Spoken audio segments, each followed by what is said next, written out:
Aujourd'hui, 20 novembre, c'est la journée mondiale des droits de l'enfant, etc. Hier, il ne faut pas oublier, le 19 novembre, c'était une journée aussi internationale très importante. Il s'agissait des toilettes, pas celles qu'on porte, mais celles qu'on dépose. Oui, la journée des toilettes, effectivement. Alors, ça peut prêter à sourire depuis notre confort occidental, mais il n'y a vraiment pas de quoi rire. Parce que, non, c'est un sujet très sérieux, parce que les toilettes sanitaire, et l'assainissement de l'eau dans le monde provoquent de très nombreux décès. C'est donc l'esprit de cette journée internationale des Nations Unies. C'est les Nations Unies qui organisent ça. Chaque 19 novembre, il faut se pencher sur la question des toilettes. Voyez ces images sur leur site web. Pas moins de 4,5 milliards de personnes, vous allez voir ces photos. Voilà, 4,5 milliards de personnes dans le monde vivent sans toilettes à l'intérieur de leur domicile. Dans le meilleur des cas, ils ont à disposition ce que vous voyez, c'est-à-dire des toilettes collectives au milieu du village, avec un système d'évacuation ou au moins de confinement des excréments. C'est collectif, mais au moins c'est propre, dans un endroit identifié, avec des rejets qui ne se diffusent pas dans l'environnement. Mais dans le pire des cas, eh bien, ces gens, ces milliards de personnes n'ont absolument rien du tout. Vous voyez une cabane en tôle, un trou dans le sol ou rien du tout, derrière un arbre. C'est-à-dire que, encore pire que ce qu'on voit là à l'image. Je suis désolé, je sais que c'est l'heure du petit déjeuner, mais c'est vraiment... C'est la porte ouverte aux épidémies. C'est pour ça que c'est grave, parce que les maladies se diffusent dans le sol et donc dans la nappe phréatique quand il n'y a pas de système d'évacuation. Or, ce sont des pays où le réseau d'eau potable n'est pas forcément très performant. Vous voyez ici l'Inde, mais on a vu aussi des images de l'Afrique ou de l'Amérique latine. On se lave comme on peut, on boit de l'eau qui n'est pas censée être potable, que normalement il faudrait faire bouillir. Et puis même si on la faisait bouillir, ça éliminerait les bactéries, mais pas forcément la pollution chimique. Bref, le résultat, ce sont des épidémies. Par exemple, le choléra. Le choléra existe encore en Afrique, au sous-continent indien ou bien en Haïti, au Yémen également. En Haïti, c'est les images que vous voyez ici, il y a eu une grosse épidémie en 2010. Actuellement, une épidémie au Yémen. 50% de mortalité, on meurt en 3 jours si on n'est pas soigné. Donc vous voyez que c'est un sujet très sérieux. Presque 2 milliards de gens dans le monde boivent de l'eau qu'ils ne devraient pas boire. Sur les 4,5 milliards qui n'ont pas de toilettes chez eux, eh ben, il y a presque 1 milliard de gens qui n'ont pas de toilettes du tout. Donc vraiment rien du tout.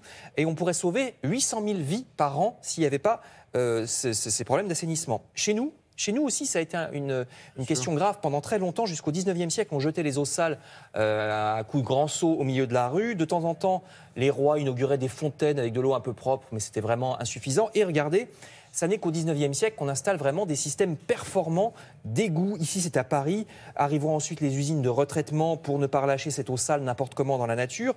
Et ce n'est pas un hasard si c'est exactement au même moment, au 19e siècle, que s'arrêtent les grandes épidémies de choléra dans nos pays. Parce que vraiment, c'est la preuve que ça va ensemble, cet assainissement des eaux dans un système d'égout, comme on le voit à l'image, et la fin de certaines maladies comme le choléra ou également la typhoïde. Attention, à la fin des années 70, il y a quand même encore 5% des Français, un peu plus de 5%, dont la situation n'est pas reluisante, c'est-à-dire avec des toilettes au fond de la cour. Depuis, le problème a à peu près disparu, en tout cas dans les logements, je dis bien dans les logements à l'intérieur qui sont à peu près équipés. Mais c'est pas si vieux, c'est l'époque de nos parents, nos grands-parents, avec les toilettes au fond de la cour dans encore un peu plus de 5% des logements. Par contre, chez nous, encore aujourd'hui, il y a le problème des toilettes publiques à l'extérieur. Il nous est tous arrivé d'avoir une envie pressante dans la rue et qu'il n'y ait pas de toilettes autour. Imaginez les SDF qui n'ont nulle part où aller. Il n'y a pas assez de sanisette, il y a souvent la queue devant. Les anciennes toilettes publiques avec la dame pipi, ça a quasiment disparu partout. C'est un vrai problème au point, regardez, que des applications smartphones, c'est vraiment la rencontre du 21e siècle et du Moyen-Âge, des applications smartphones vous indiquent où vous pourrez trouver des toilettes accueillantes quand vous êtes dans la rue. Et c'est aussi un problème, regardez, c'est aussi un problème dans les écoles. Reportage de RFI ou bien d'un journal belge que vous voyez ici sur Internet, sur les écoliers qui ont parfois des problèmes urinaires ou digestifs parce qu'ils se retiennent toute la journée, parce que les toilettes dans les écoles sont sales ou qu'il n'y a pas de papier. Donc, c'est vraiment une question très sérieuse sur laquelle l'ONU nous appelle à nous pencher. Ça permet, par exemple, cette action de l'ONU d'amener les pays riches, vous voyez, pour les toilettes publiques, ou les pays pauvres, à se poser la question qui est un peu tabou, mais qu'il ne faut pas hésiter à regarder en face. C'est l'occasion, Frédéric, d'aller voir un petit peu sur Internet les actions justement humanitaires en direction du sanitaire. Pour le SDF. Oui, il y a l'action du Carillon, où tous les commerçants, les bars peuvent montrer que leurs toilettes sont utilisables.